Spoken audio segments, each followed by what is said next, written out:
사도행전 8장 14절에서 25절 말씀 같이 함께 읽겠습니다.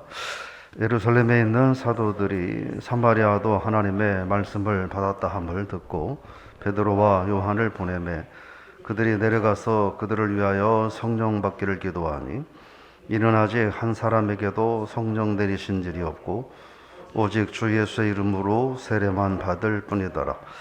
이에 두 사도가 그들에게 안수하며 성령을 받는지라. 시몬이 사도들의 안수로 성령 받는 것을 보고 돈을 들여 이르되 이 권능을 내게도 주어 누구든지 내가 안수하는 사람은 성령을 받게 하여 주소서 하니 베드로가 이르되 내가 하나님의 선물을 돈 주고 살 줄로 생각하였으니 내 은과 네가 함께 망할지어다. 하나님 앞에서 내 마음이 바르지 못하니 이 도에는 네가 관계도 없고 분깃될 것도 없느니라. 그러므로 너의 이 악함을 회개하고 주께 기도하라. 혹 마음에 품은 것을 사하여 주시리라. 내가 보니 너는 악독이 가득하며 불의에 매인 바 되었도다.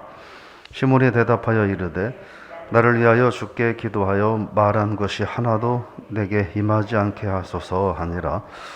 두 사도가 주의 말씀을 증언하여 말한 후 예루살렘으로 돌아갈새 사마리아인의 여러 마을에서 복음을 전하니라. 아멘. 할렐루야. 오늘 말씀의 제목은 사명자는 어디에 있든 사명자다, 이런 말씀으로 잠깐 말씀을 나누기 원합니다.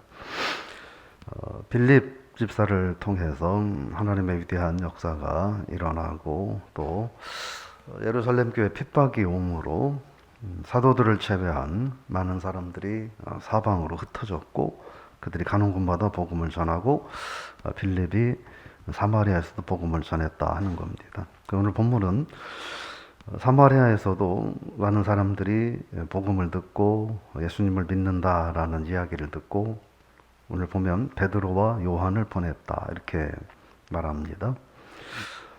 베드로와 요한을 왜 보냈을까 하는 것이죠. 이것은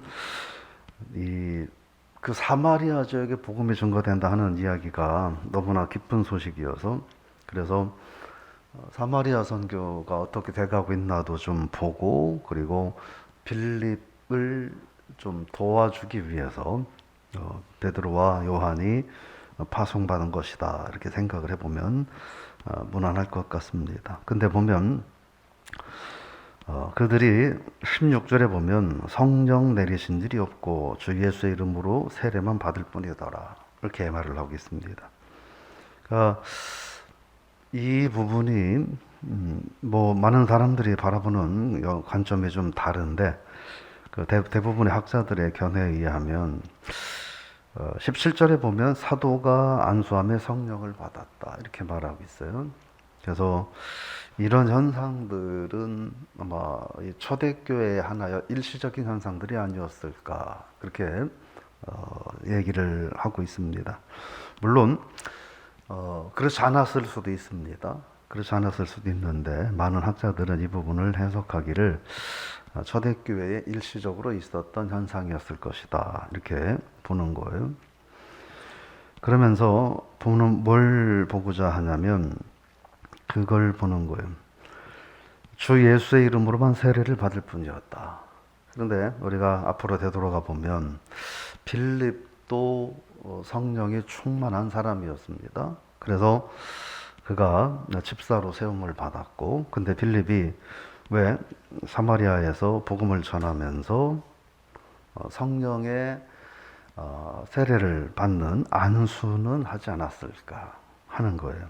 여러 가지 이야기를 하는데 말한 것처럼 뭐 시간이 없을 거다, 너무 바빠서 그랬을 거다 이런 이야기도 하고 그것은 빌립의 영역이 아니라 사도들의 영역이었다고 생각했기 때문에 빌립이 그렇게 하지 않았다라고 이야기를 하는데 어쨌든 그래서 베드로와 요한이 이곳에 이르러서 안수함에 성령을 받았다 이렇게 말씀을 하고 있습니다.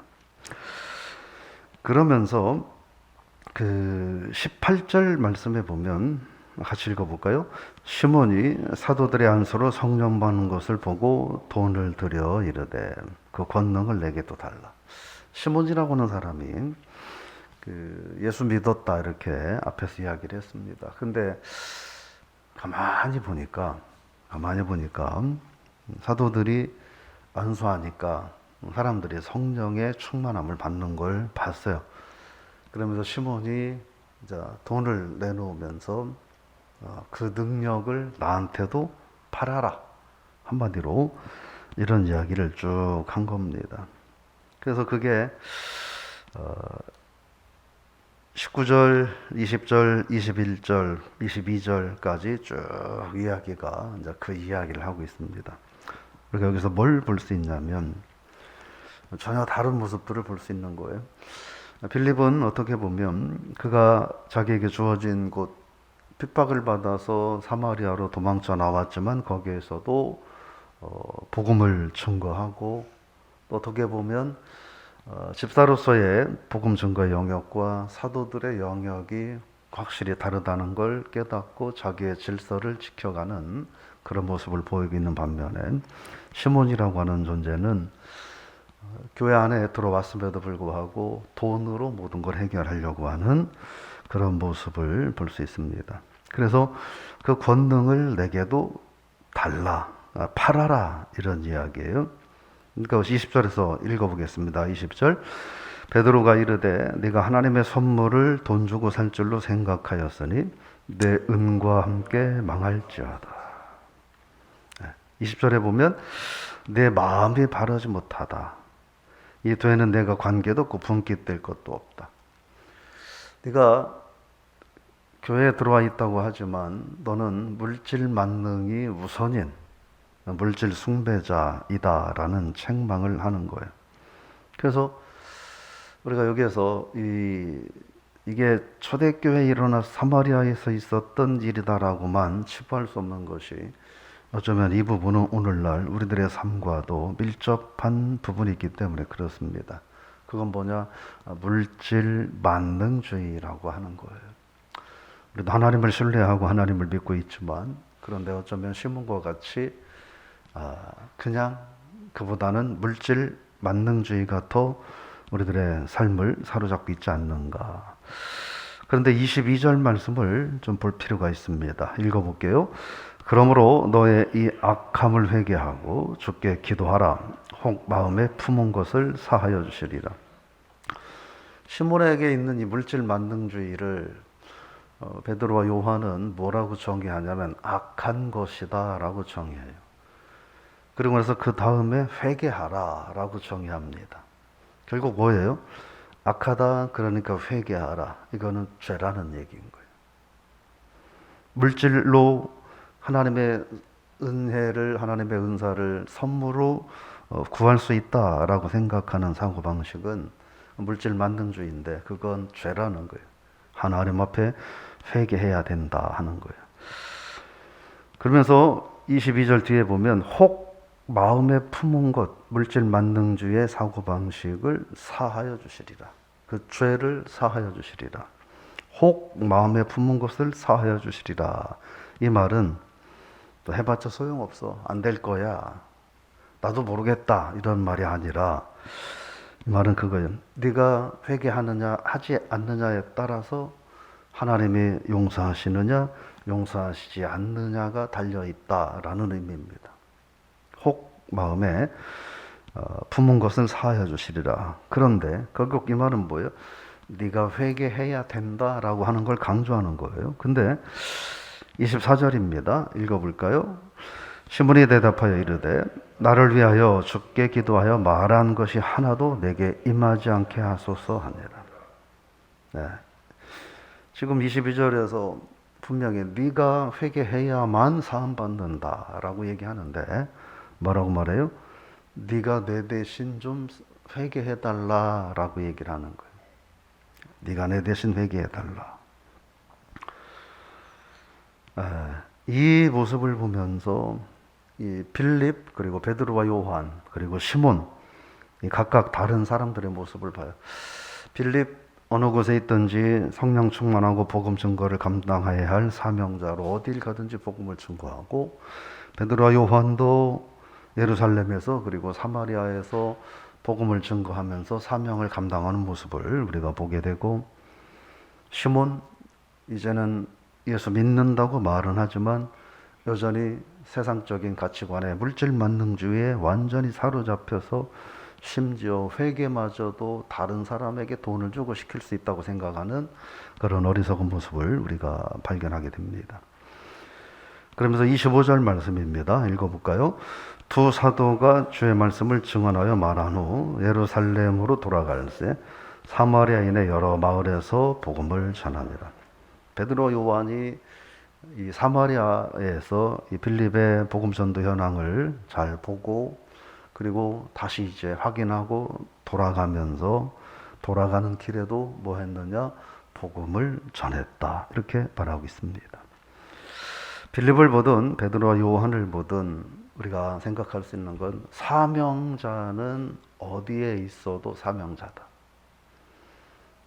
이런 그 생각을 해보게 돼요.